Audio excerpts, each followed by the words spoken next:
and welcome to our first Sacramento Acoustic podcast. My name is Jasen Koster, and I'll be talking with a local Sacramento musician tonight. This musician has been in the Sacramento music scene for about 10 years and has done projects such as the Wanchai Daggers and Massacre Time. He has been the lead singer of the Sacramento punk rock band The Walking Dead for close to a decade now. I bring to you, everybody, Mr. Andy Harrison. Andy, say hello. What's up? Just kidding. Hey, thanks for having me. This is our Gallagher of the night from Oasis. Gallagher? That dude smashes. I'm drunk. I'm just here because somebody fucking paid me millions of dollars. I've never seen Gallagher act like that. He's always happy to be there, always happy to smash a few watermelons for paying customers. Not that Gallagher, but anyway. Well, okay, we'll be specific. You know, you are a journalist now. Please try it. Just try it, okay? Thank you. Just try not to phone it in, okay? Could you work? Okay, let's do this.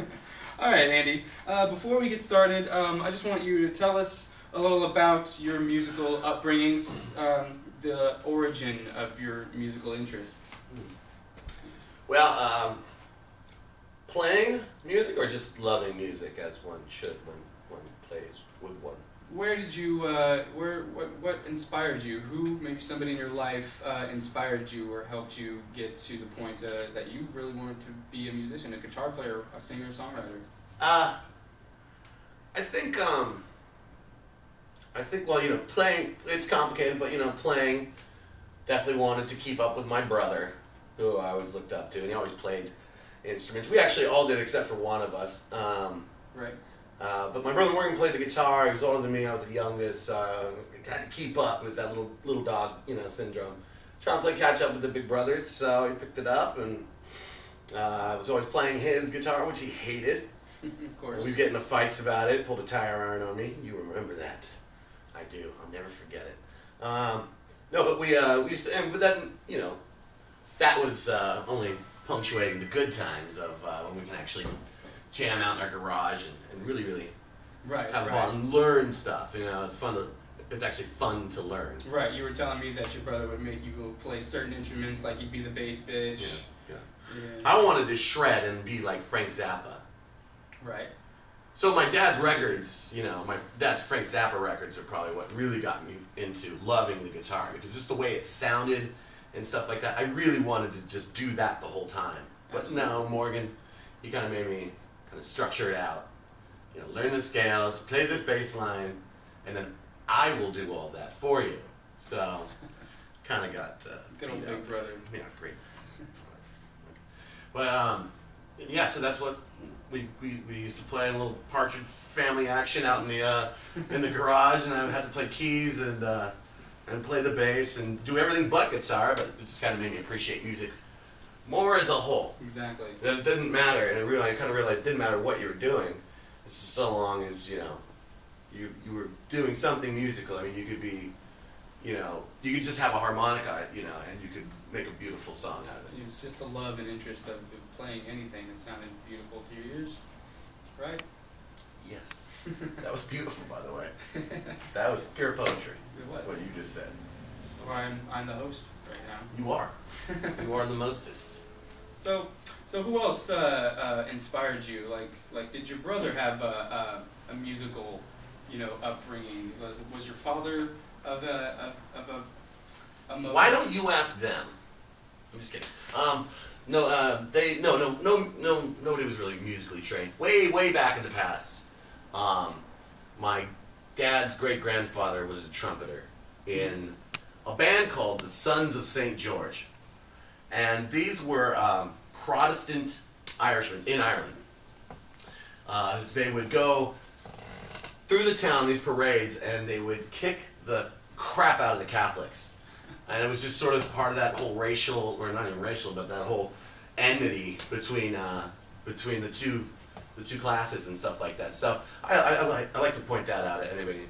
Anytime anyone asks me about my family having other musicians in the band. So my dad played a little bit of harmonica. That's actually awesome. Yeah. So That's great. it's kind of fucked up, but I mean, there you go. That's Ireland for you. That's Ireland. Ireland.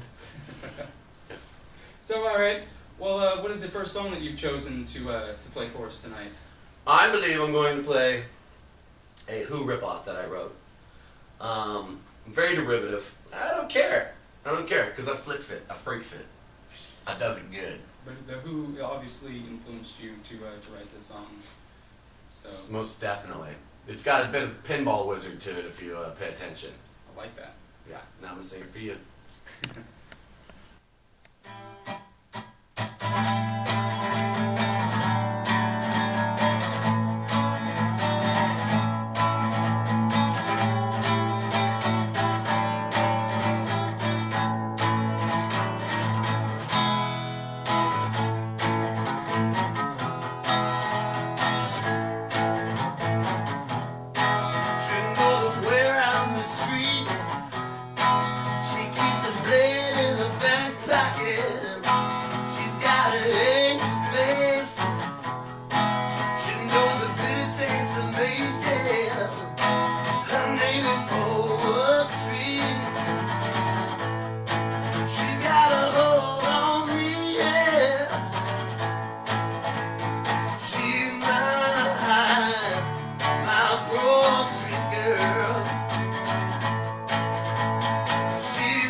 Very good.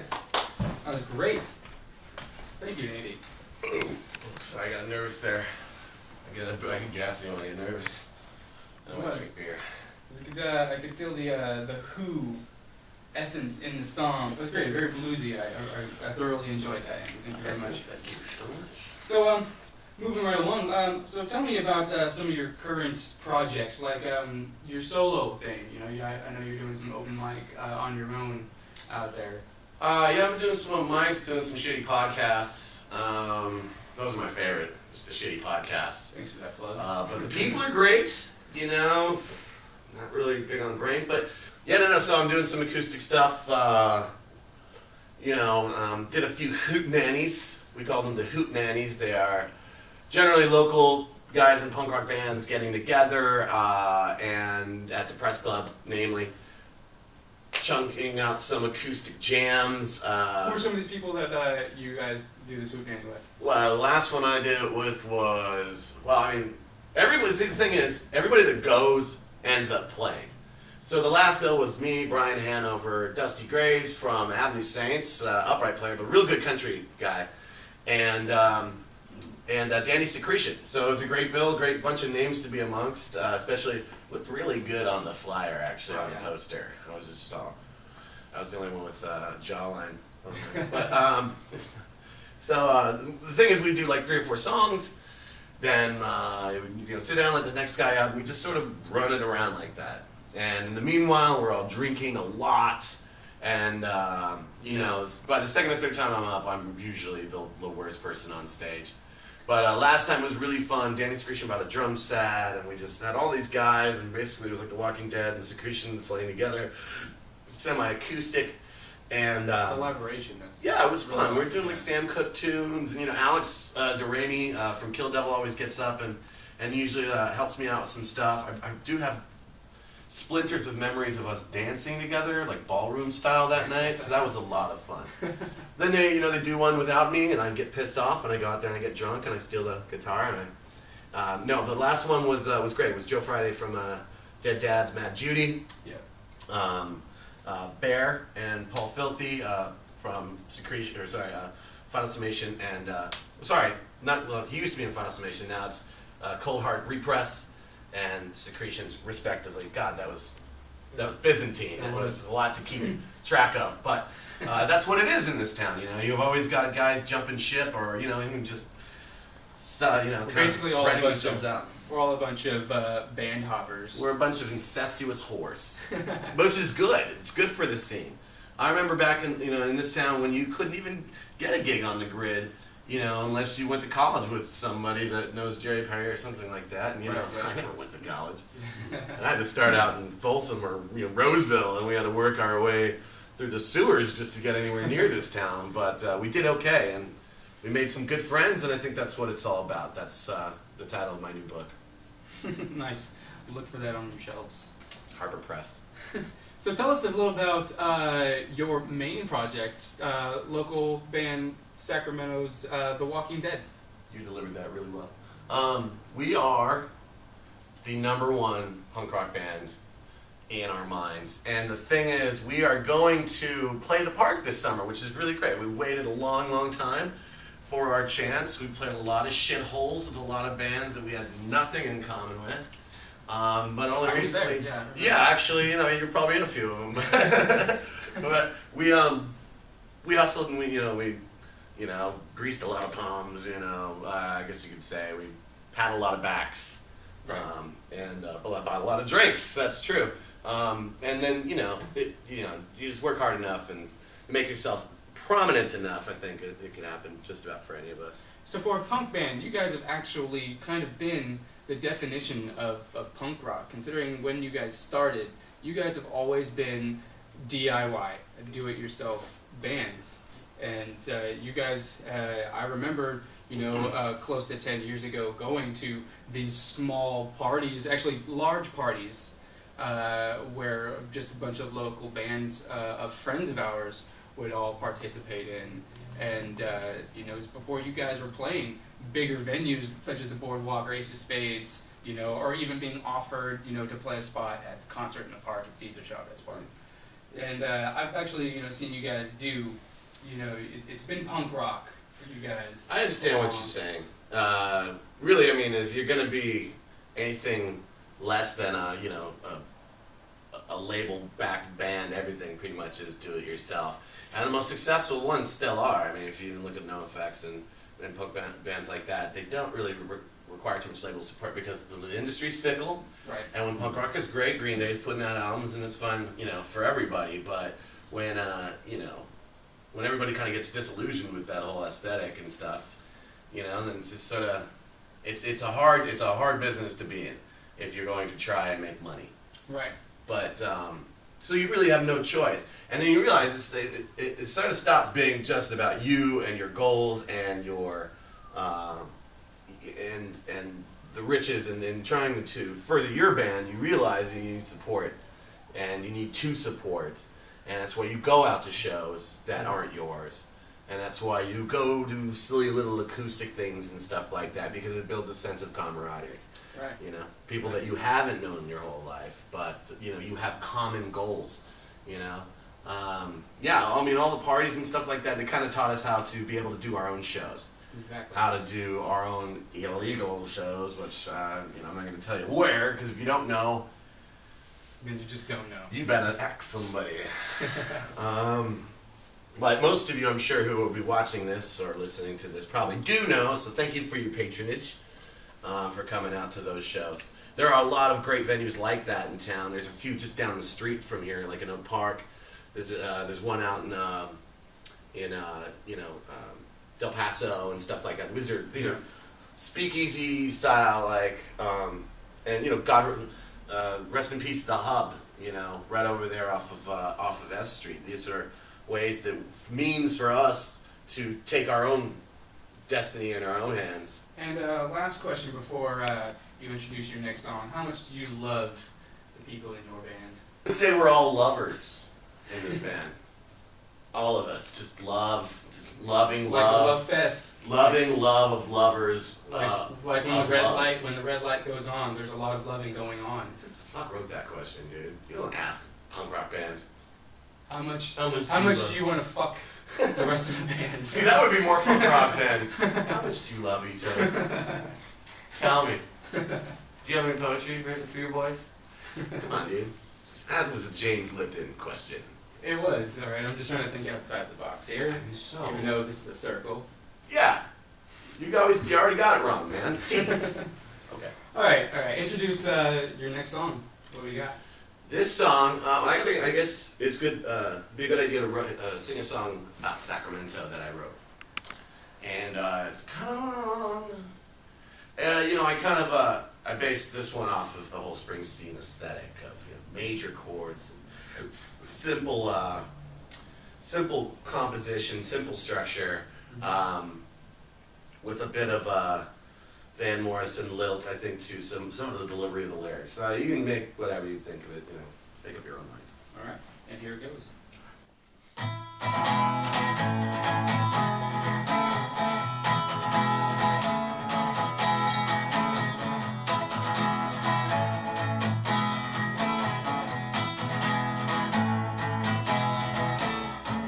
I come from the city of hard-looking, soft summer nights,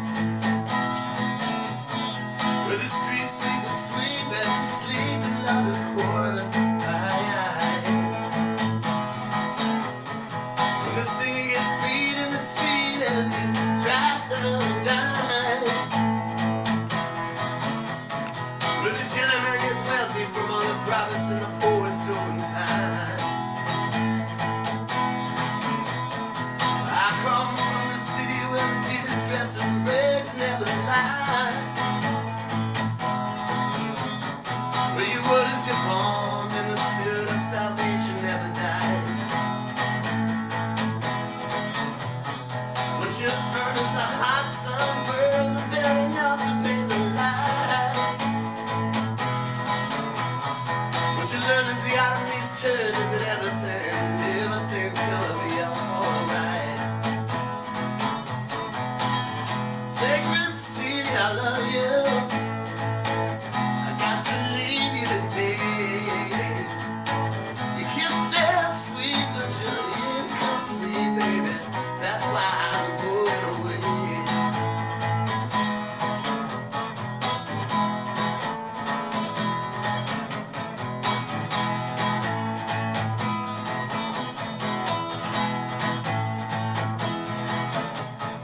I'm gonna remember just rattling away,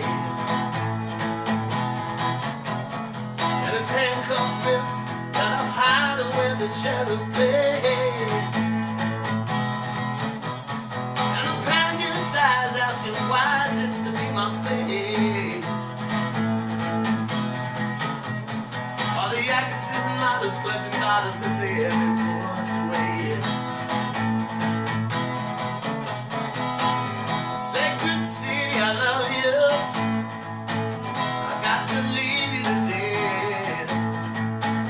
Kisses sweet, but you're incomplete, baby. That's why I'm going away. Going away.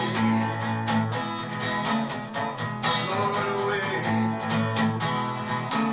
Going away.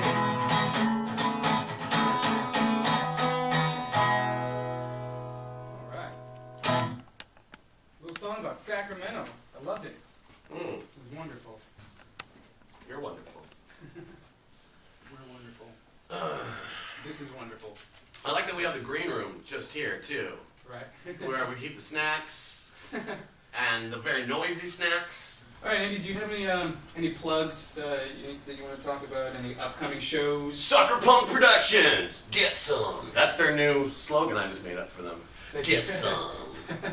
Thank you. He's plugging our production company now. You'll see. If you're still watching, then you'll see at the end of it. So bonus footage. Awesome. I get an executive producer credit for this. Now, what about your own plugs? Like, what are you guys doing? Either The Walking Dead or your solos. The 19th of May at Luigi's Fun Garden All Ages Show. Come get some pizza and some beer. Get me some pizza and some beer. 2 delicious items. And they're not more than $5 for you tightwads. And then on the 21st, I will be playing the Press Club. 21st of May. Actually, 2 days later, I'm going to be playing solo, but I'm going to be incognito. So I'm going to dress up and maybe give myself a stupid name or something like that. You should put on the Tony Clifton costume. Right, yeah, it's that sort of thing. That's sort of like Francois, like from whatever that the Sarah movie was. I just want to be that. I want to be like somebody super smooth that is not nowhere near as cool as in reality. You could be the Dos Equis guy. I could be the Dos Equis guy. I'm not the Dos Equis guy. But I don't know. I want to be like the Dos Equis guy, though. I mean, who does it? Who doesn't? I agree with that. All right, so tell me a little bit about some of your favorite local musicians and maybe some of your favorite bands. I've been a fan of local music for a long time. I've kept track of it, even when I wasn't really in the mix and stuff like that. But I've always respected Mike Farrell, local guitarist of one of my favorite bands of all time is Daisy Spot. But Losing Streaks and stuff like that, his own solo stuff. He's just a legend in his own right. Kudos to you, Mike Farrell. Kenny Beasley, he's done so much in so many different genres in this town. I had the pleasure of playing with him myself when I was in the stand-ups for a brief amount of time. It was a great reggae rocksteady band. But Kenny Beasley, of course, Pressure Point and stuff like that. I would just say, anybody I've ever played with or currently play with, I'd like to give some love to. Absolutely. But as far as guys in the local scene, I mean, I really love the Bastards Young. They're on. Great band. Their name is on everyone's lips. Seems like these days. City of Vane again. Steve Ross from City of Vane, the singer. We played in the stand-ups together. Another great band. So it's all kind of it's a network. It's a web. It's a tangled web we weave. I really love the Mad Judy kids, the Dead Dads, and Corey Wiegert. Love ya. I dressed up like him on his birthday the other day. Weirdest sex I've ever had. Weirdest sex. I can only imagine how he felt. He's not feeling anything anymore, I'll tell you that much. Okay, other than that, really Death Grips. If you guys, probably a little bit behind, I think, on the hipster train and everything. I'm probably at the caboose of Death Grips right now, but Zach Hill and his whole crazy style applied to the genre of hip hop and rap music is really mind blowing. It really puts you ill at ease just listening to it. So I definitely, especially for you fans of metal and punk rock and a little bit more aggressive, challenging forms of music, you should definitely check that out. Absolutely, I dig it. All right, well, go ahead and introduce your last song for the night. Let's hear what you got to conclude us with. I'm going to play for you a song called Day to Day. I wrote it sort of as a solo bit. I played it at a few open mics and stuff like that. And got a lot of encouragement from Alex DeRamy, my good buddy, into kind of developing the song. And this is a Walking Dead song? It is now a Walking Dead song. Didn't always used to be. It used to be, like, my other two songs were just... Actually, the second song I played, I guess you could call it a One Shy Daggers song, but it didn't really ever play out. Both those songs were meant for One Shy Daggers, but we kind of, after a while, before we were able to do them. So this is a Walking Dead song. All right, it's called Day to Day.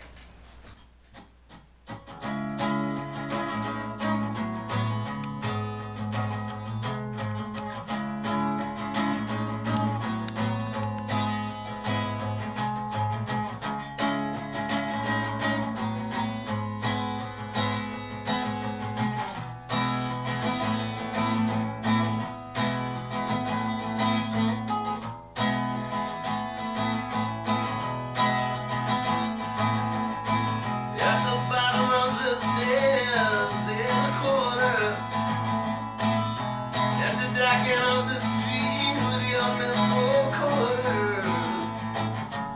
There's a train leading out to the backstop where teenagers go to drink and they learn the language of the street. More and more in this neighborhood, there's a silence for people that are too afraid and don't get paid enough.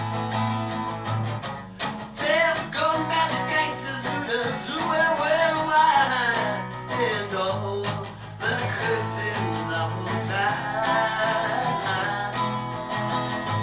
Oh, their children live at night. This is the land of the wasteland. Oh, heck to heartache, day to day. And for most, your sunsets, their sunrise. See the distance in their eyes.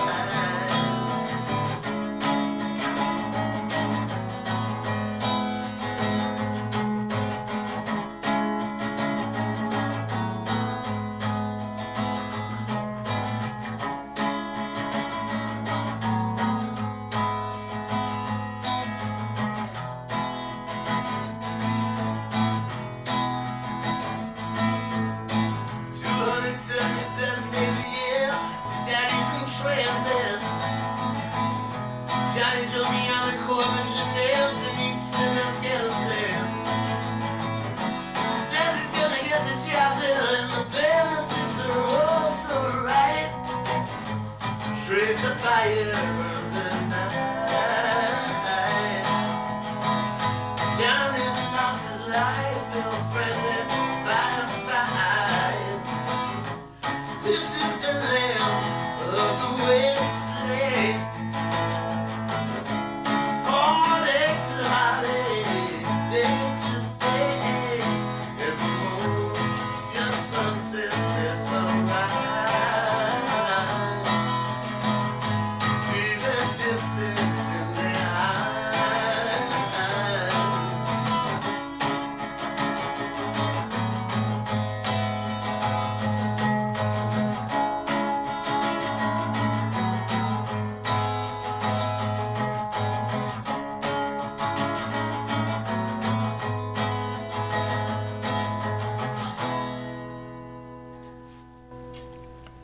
All right, Andy, that was great. Thank you. All right, well, to conclude this, I want to ask you one more question.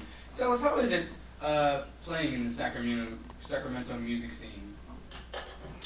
Well, it's okay, you know. I mean, like I said, there's a lot of love going on between all the different groups and stuff like that, you know, especially in the punk rock music community. Yeah. It's a great scene. There's always something to do in this town, okay?